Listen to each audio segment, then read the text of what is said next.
Owatonna City Council meeting to order for Tuesday, February 18th. May we have roll call, please? Councilmember Schultz. Here. Burbank. Here. Rainey. Here. Svenby. Here. Trilson. Here. Dotson. Here. Abraham. Here. And Mayor Kuntz. Here. We have all 7 in the council mayor present. Thank you. Please rise and join me in the Pledge of Allegiance. Pledge allegiance to the flag of the United States of America and to the republic for which it stands, one nation, under God, indivisible, with liberty and justice for all.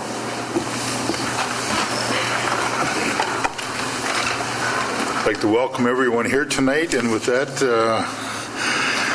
we don't have any changes to the agenda, so we'll look for a motion to approve the agenda as presented. So moved. We got a motion by Greg Schultz, second by Raymond Trulson. Any further discussion? Seeing none, all those in favor say aye. Aye. Opposed? This has been approved. Next item on the agenda is Mr. John Petersburg with the House of Representatives. If you'd like to come forward and give us your preseason update. Thank you, Mr. Abraham. Appreciate that. We're starting our session a week from today, and so I've been busy with a lot of different things going on up at the Capitol and so forth, getting ready for that. Matter of fact, I was up there today meeting with the transportation, a joint meeting between the Senate and House Transportation Committees, dealing with planning for the first day of session. And I know that there was an unveiling of Move Minnesota program in which there really been a request for additional funding for investment in the infrastructure of our roads and bridges. And so there'll be a lot of more discussion before any of that takes place. But it's interesting. I think it's important for us to realize that transportation being one of the more important infrastructures, especially that we have in outstate Minnesota, greater Minnesota, is that with the last few years in which the revenues have actually been declining from gas tax on per gallon of gas and others, that we do need to find some way of really creating some additional dollars for our roads. Today we again reiterated 268,000 miles of road in the state of Minnesota. That includes townships and cities and counties and state as well, but that's a lot of road to take care of. And a lot of those are running 50 years old or older and needing some repair.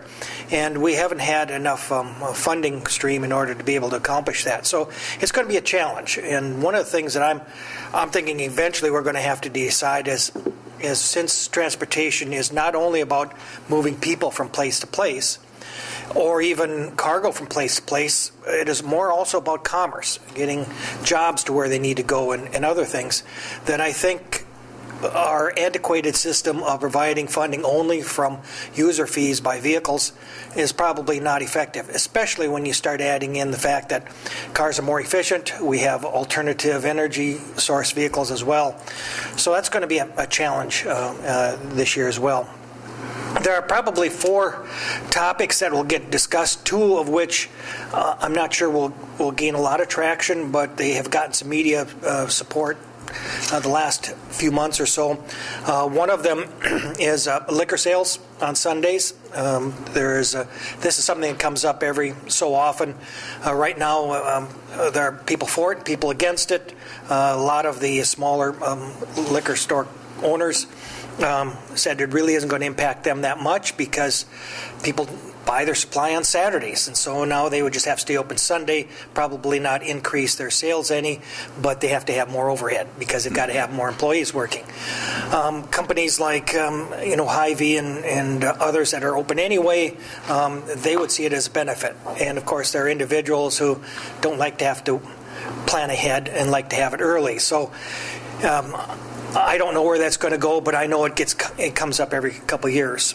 Another one that kind of took me a little bit by surprise was the recycling bill, in which their PCA was requested a couple of years ago to put together a plan or at least a report on how to improve recycling. And I think we all want to improve recycling, so that's not the issue. But their plan came back as we're going to charge 10 cents refund or deposit for every bottle and beverage container that we sell. So that's not just drinks, it's not just cans of pop, it's also milk, it's also shampoo, it's also, anything that would be a container that's recyclable would have a 10-cent cost to it. And then, of course, you would have to keep them segregated and carry them in your trunk or whatever to wherever you need to get the 10 cents back out of.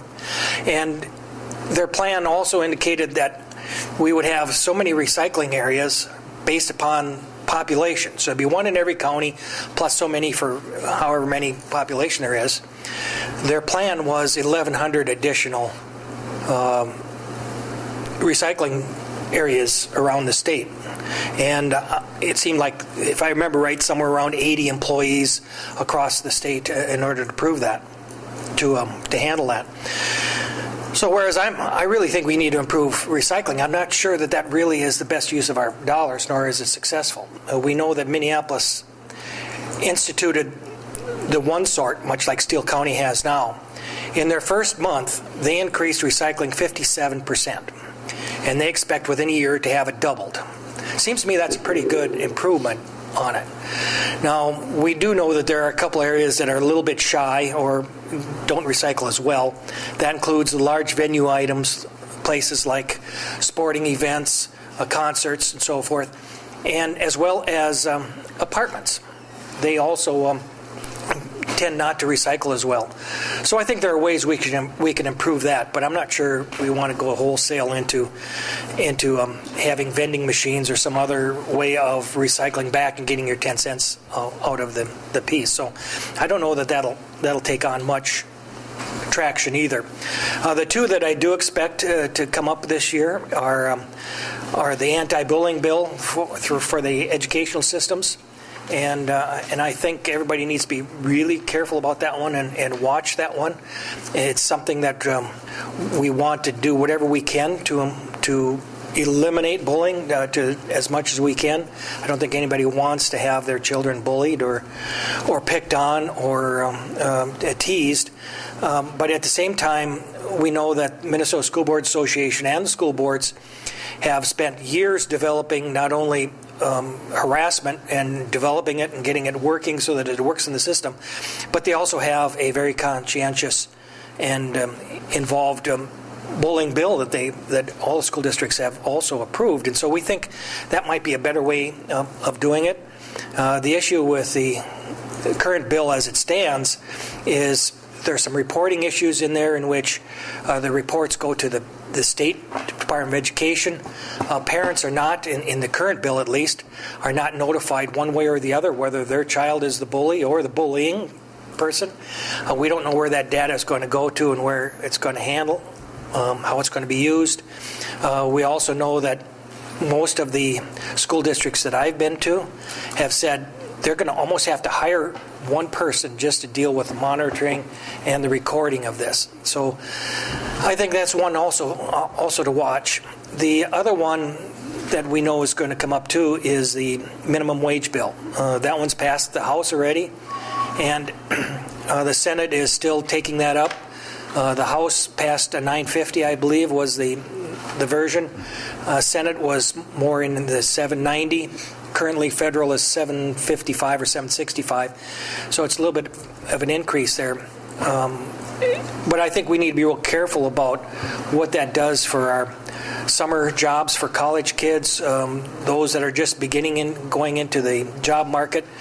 Really, minimum wage jobs are those jobs that require very little, if any, skills, that are really about learning how to punch a time clock and doing a lot of service-oriented jobs. And my way of thinking is that a job ought to really dictate the value of what it does and not government arbitrarily. We know from past experience that every time a minimum wage is increased, our youth have had a higher unemployment rate.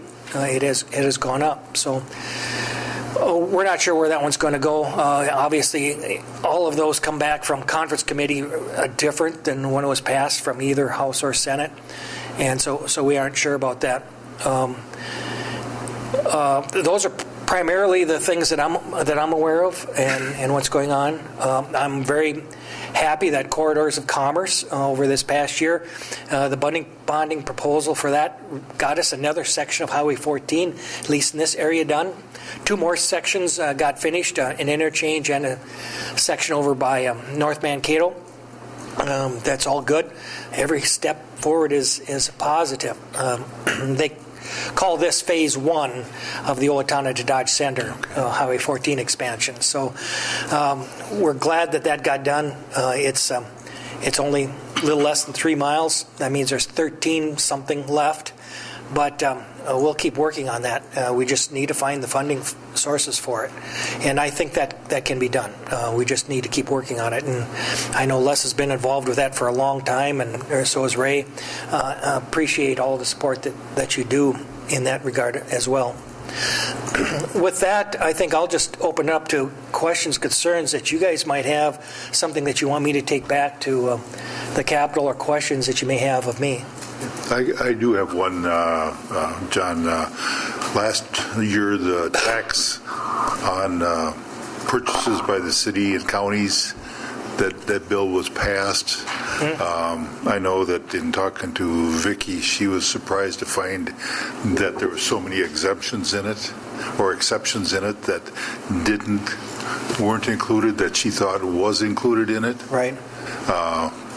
Is there a way that you can go back, clarify some of this, and get everything cleaned out of it, so that we don't have to worry about paying sales tax on any items? Yeah, I think that's a valid point, and my hope is that was just an oversight, that there was something that can be corrected, and I'll talk to the people on the tax committee as well and see what we can do to eliminate some of those things, because it's. I think the bottom line is that we got some things taken out, but the paperwork to try to figure out what we have to pay and what we don't have to is costing us more money than what we had before. So. Right. Yeah. The whole taxing situation this year was really kind of unique and strange in that there were so many exemptions and exclusions, and it wasn't just with this sales tax issue. It had to do also with estate taxes and others, in which for some reason this year the leadership did not want to fully comply with federal estate taxing as well. So whereas limits were raised for federal income tax for a lot of irrevocable trusts and so forth, they were kept at only $1 million for them, $5 million by the federal. And so we're trying to figure out exactly why that happened, if it was something that was missed by the people who revised the bill and put it together or not. And so thank you for that. I will certainly pass it on, see what we can do to make that a little more uniform. Thank you. Because I agree, it makes little sense for a body that has to collect taxes than to pay taxes. It doesn't make much sense. Raymond. Just to comment on the recycling, first of all, who's going to get the money that, say if we charge 10 cents like other states do now, who's going to get the money for that 10 cents? Well, the way the bill is written, that I understand it, is that will be collected much like sales tax, sent up to the state, and then they'll have to have a form system in which that gets brought back to the individual. And I know grocery stores don't, and Walmarts and things like that, they don't want to have to deal with it because we don't clean our recyclables very well. So you can imagine having that stored in the back room somewhere. It ends up being a sanitation problem, and I can guarantee you, just being involved in that site for a long time, we will pay that in additional food costs. Yeah. It just, for me, it just doesn't make a lot of sense to go this way when we have other ways that, in Minnesota at least, that seem to be working. I know that there are other states that this seems to be effective. But here in Minnesota, we seem to do a real good job when we have the opportunity for people to recycle, they will. So I think we're conscientious that way here. We ask our people to come visit our state, and then we charge them, and they take that back with them, and it's just. Oh yeah, and even border fraud. People bringing stuff from outside the state and into, and the other concern is so people are going to go through your trash to find recyclables. You just don't want to do that. So who's behind that bill, the recycling one? My understanding is that the PCA is not in favor one way or the other. They were just asked to present the report, and that it was the legislature that actually asked them to do that a couple years ago. And so I think I'm guessing that once they see the report, it's going to be say, well, it doesn't make a lot of sense. But it is a report that is coming out, and we have to deal with it.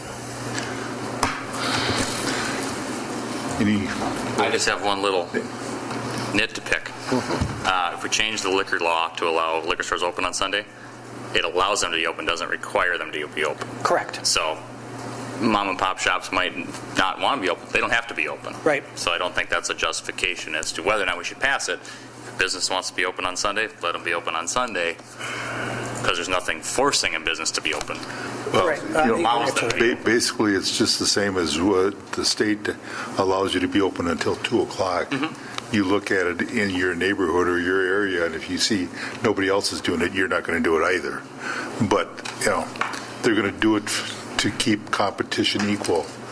And that's the same thing, the same thing is going to happen there, is that it's... Right. My point is that they don't have to stay open. I mean, Yeah. you've got Fairway that's going to be closed on Sunday. Yep. They're not being forced to be closed on Sunday. There's not a law preventing them from being open on Sunday. Right. They can make that choice. Yep.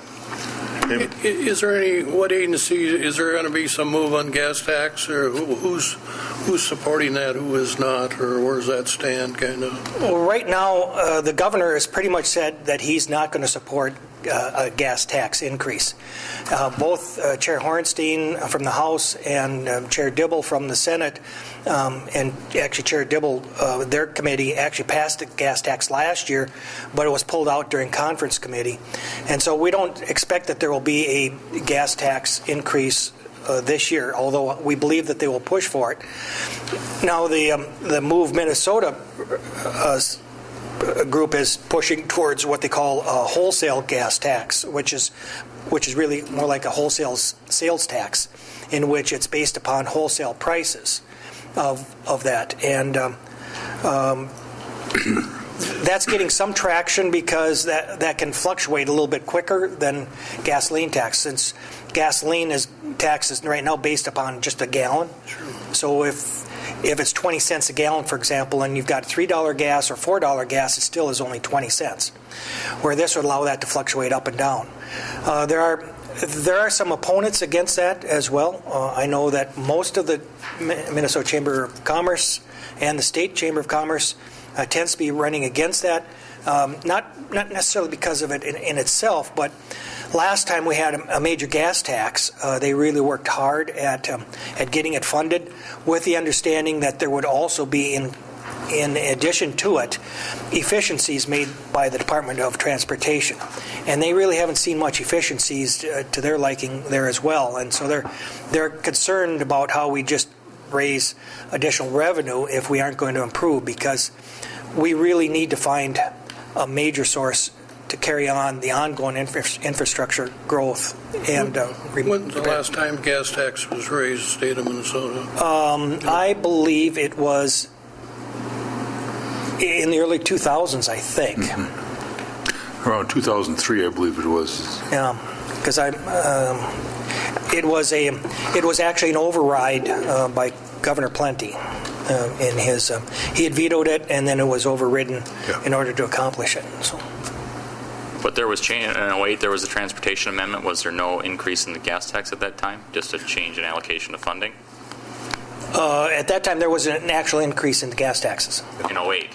Yeah. That one as well? No, I'm not sure about that in 08. I think the 2003 was the last one, but I could be wrong. Any other questions? Well, thank you very much, and thank you, and I don't know if anybody are coming up for next week. I think, isn't there a city and greater city event or something next week? Next on the 27th is the city county school and I'm not sure if anyone's going on to that, because we have several that are going up on March 5th for the Legislative Action Day. Okay. Well, if any of you make it up there, come up and see me and bring concerns with. I appreciate that, and I think you all have my email, or at least can get it. Let me know if there's something that I can help with, or at least review. So. Are you usually around Fridays? I'm usually here in town Fridays. Work Fridays. Church, but otherwise, I can make a special point of it too. So, but thank you so much. Appreciate it for all that you do too here at the city. It's Thank you. you do a good job. Thank you. Good luck up there. Thank you. Okay, moving on to the next item is public hearing issue and reserve bonds for the South Central Human Relations Center. And with that, we have Rhonda here. If you would like to step forward and give us a little explanation of what you're doing. You want to sign in the... Oh, thank you.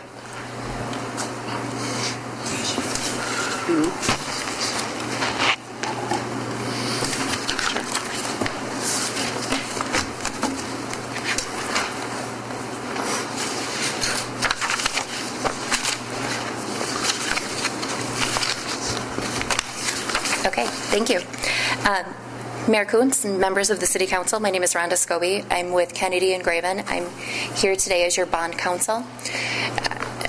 We're here for the public hearing and the resolution relating to the issuance of bonds for the benefit of the South Central Human Relations Center. And Carolyn Wheeler is here tonight if there are questions about the project or about the work that they're doing. The city gave initial preliminary approval to the notes in January with a maximum authorized amount of $3.2 million. Tonight, the resolution has a maximum authorized amount of $2.5 million. It's a lower amount as plans get closer to finalized. The amount has gone down, and as plans firm up, I think the actual amount will come in lower, but that's the maximum amount of the loan that the resolution authorizes.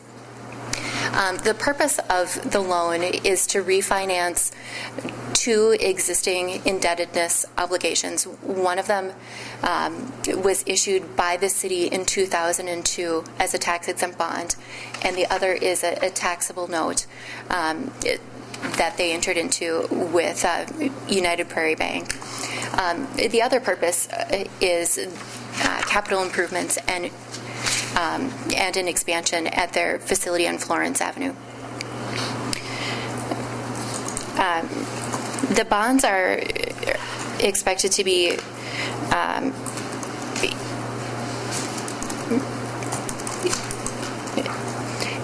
issued by the city, and it would be a loan. So there's no pledge of the city's general obligation. There's no pledge of any of the city's assets. It's a complete conduit revenue bond that would be a revenue loan that would be repaid by South Central Human Relations Center. Because it's a bond issued by the city for a nonprofit, it does count against the city's $10 million bank qualification limit.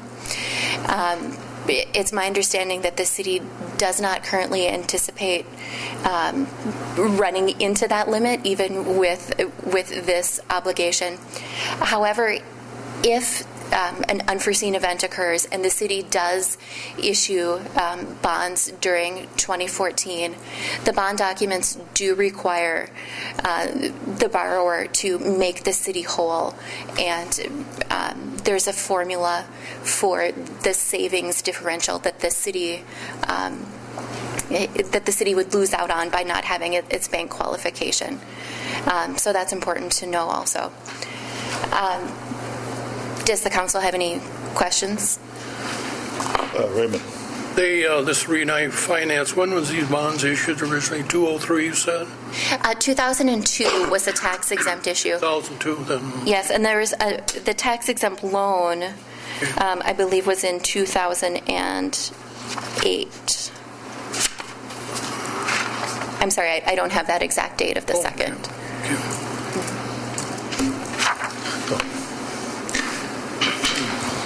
Okay, thank All you. right. Thank you very much. With that, we'll open the public hearing at 7:25. If anyone in the audience wishes to be heard on this issue, please come forward to the microphone and sign in.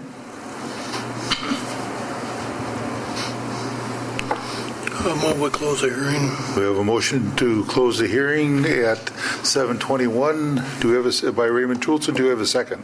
Second. Second by Greg Schultz. Any further discussion? Seeing none, all those in favor say aye. Aye. Opposed? Now any questions from the council? What is the council's wishes? I'll move approval. We have a motion by Raymond Trulson to approve this request. Do we have a second? Second. Second by Brent Svenby. Any further discussion there? Seeing none, all those in favor say aye. Aye. Opposed? This has been approved. Thank you and good luck with it. So, with that, we'll move on to financial report, and I'll do a quick recap of our financial report. We have $21,041 for Central Valley Co-op for fuel purchases, $25,365 for Harris Enterprises, $40,901 for South Central Drug Enforcement Investigation Unit, $120,944 for Southeast Service Cooperative, $202,980 for other expenditures for a grand total of $411,232. What is the council's wishes? Motion to pay the bills. We have a motion by Kevin Rainey to pay the bills. Do you have a second? Second. Second by Nate. Any further discussion there? Seeing none, all those in favor say aye. Aye. Opposed? The financial report has been approved. With that, we'll move on to the consent agenda items, and these are items all grouped such as minutes, permit requests, etc., into one motion. And what is the council's wishes on this? Motion to approve. We have a motion by Brent to approve. Do we have a second? Second. Second by Dave Burbank. Any further discussion? Raymond? That Board of Appeals, did the council have a chance to look at that date? That's approving that Board of Appeals and Equalization on our consent agenda. That's April 21st. Yeah, is that, everybody agree to that? That date was set by, Yeah, the county, yeah. no, we Yeah. have to accept No, I know, that. but I just wondering if that works out for everybody, because it is under the consent as well. Well, it will be, Okay. we need to set the meeting for that. Okay, I do have one thing in the minutes of the meeting, I think it's been corrected, is that for the issue at the airport, I recused myself because of a potential conflict of interest, and the minutes should be rewritten to reflect that. So that, They with have, that they have been change. updated as such. Okay, thank you. Any further discussion on the item, consent agenda? Seeing none, all those in favor say aye. Aye. Opposed? This has been approved. Now we move on to action items. We got the first one, which is license and permits for Fairway Stores for tobacco permit. And we'll go to Jeanette. Yep, we have received a request from Fairway Stores, Inc. for a tobacco permit. This is the retail permit for them to sell tobacco and products there at their store. This will be at the new store there.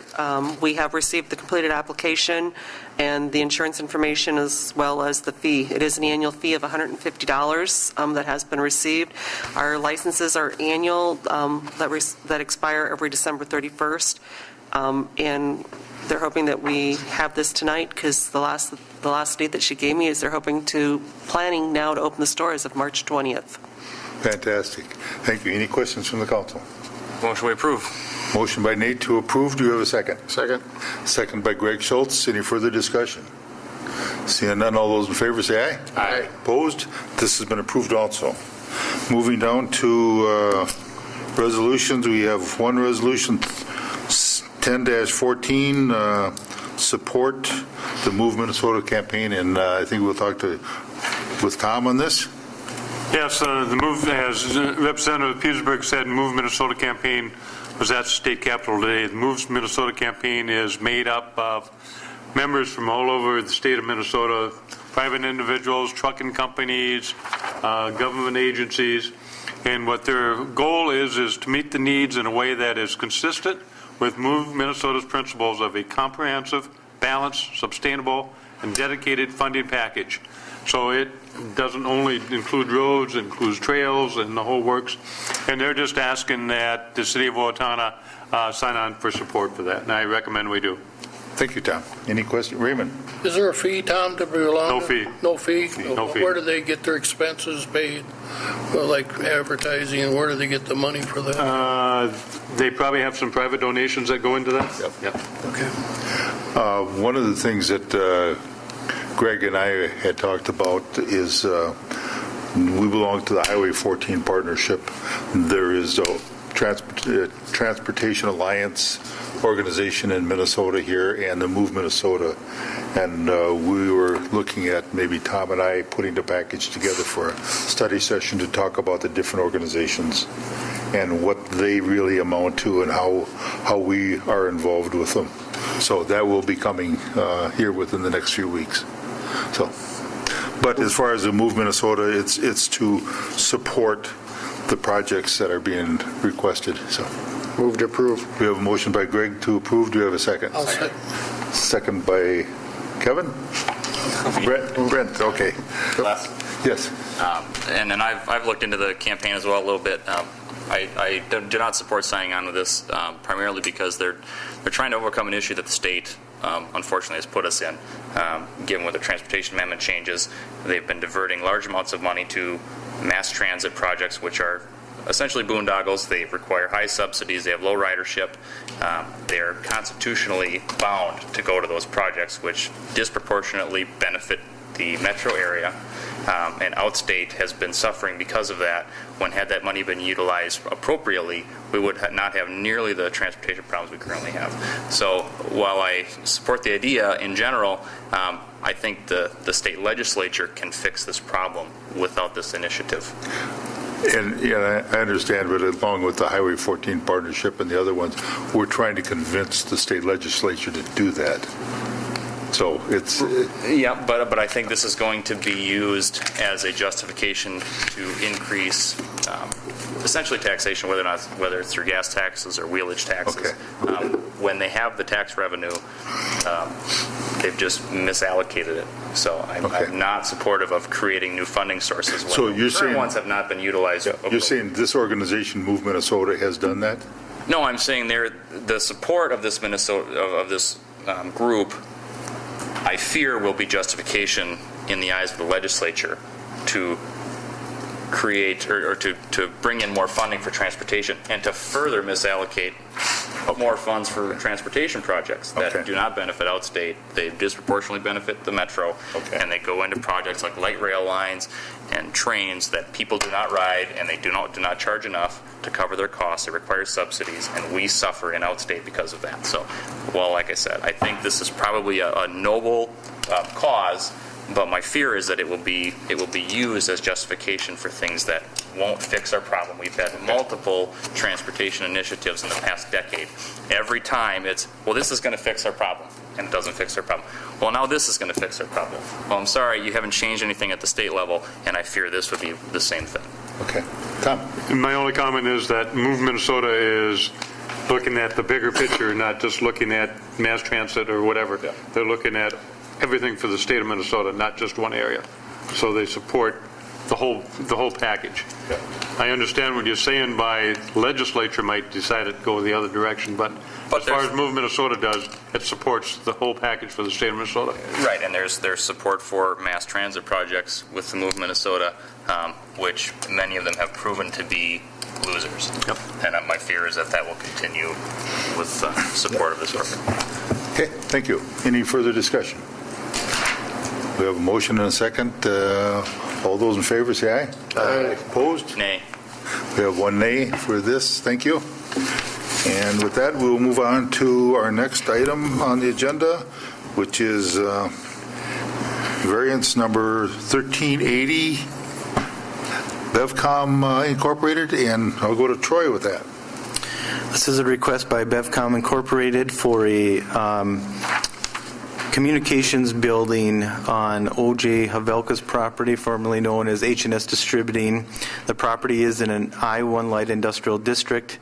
The ordinance requires setbacks for accessory buildings in industrial districts to be half of what the primary structure of that zoning district requires. The request is for 2 setback variances to allow for a 1,480 square foot communications building to be constructed and replace an existing communications building on the site. The variances would be to allow for a 5-foot rear yard setback on the north property line, where a 20-foot setback would be required, and a 10-foot side yard setback on the west property line, where a 15-foot setback is required. There is an existing 20 by 12 communications building at this location. That structure would be removed for the new building. The new building would be roughly 40 by 40 with an angled wall that reduces the square footage along the north side there, along the railroad tracks. That would be a precast concrete tip-up panel and a 16-foot tall ceiling. All the current fiber network cables come up through the ground of the existing building, and all the cables would remain the same at that location for the new building. We did have a public hearing at Planning Commission, and there were no objections to the proposed requests. So staff would recommend approval of this variance request as recommended by the Planning Commission. Thank you, Troy. Any questions from the council? What is the council's wishes? Motion we approve. We have a motion by Nate to approve. Do you have a second? Second. Second by Dave Burbank. Any further discussion? Seeing none, all those in favor say aye. Aye. Opposed? This has been approved. Moving on to the next one is a conditional use permit for minor PUD for 2 buildings in 1 parcel, and we'll go with Troy again. This is a request by CFT Developments, LLC, which is the owner of the property. This is the property east of the McDonald's where Panda Express is currently located. It's in a B2 community business district and also within the highway business sign overlay district. The ordinance does permit minor PUDs as a conditional use permit. The request is to allow for 2 primary structures on the 1 parcel. The proposed structure would be located east of the current restaurant, Panda Express restaurant, and would contain shared parking, shared access points, and signage. The building would be a 70 by 50 building for 3,500 square feet and would be built for an Aspen dental office. Parking, stormwater, and signage all meets ordinance requirements. Again, had a public hearing at Planning Commission, had no objections to the proposed requests, and therefore staff would recommend approval of this conditional use permit as recommended by the Planning Commission. Thank you, Troy. Raymond? How many employees will they have in this building, Troy? Do you have a feeling? We did not get a number on that. I think they're in the 10 to 15 employee range. That's going to take up a lot of the parking available, I see. And Well, they would not all be working at the same time, but so they're open quite a few right. hours and they extend them. Yeah. Okay. I guess one thing that kind of disturbs me sometimes if nobody's here to represent, they seem like once it's been through the Planning Commission, people just don't have to show up anymore, and we've seen that on... But I know that at the Planning Commissions, they do recommend that the people come. Well, I know that, but I get very upset if the people don't represent that, because just because they approved it doesn't mean we're always going to approve it, and I think sometimes people ought to consider that. So. Okay, thank you. Any questions? Make a motion we approve. We have a motion by Nate to approve. Do we have a second? Second. Second by Greg Schultz. Any further discussion on this? Seeing none, all those in favor say aye. Aye. Opposed? This has been approved. Now we move on to public comment. And if anyone wishes to speak on issues not on the agenda, please come to the microphone and sign in. Seeing no one is rushing up here, I will move on to council comment, and we will start with Greg. I would say just be safe out there. The snowbanks are getting pretty high at the intersections. Yes, they are. Dave. And we have another snow event forecast for Thursday, so be safe and be patient. Well, hopefully with all the melting that's happened today, some of that's gone down. So, Kevin. I have nothing tonight.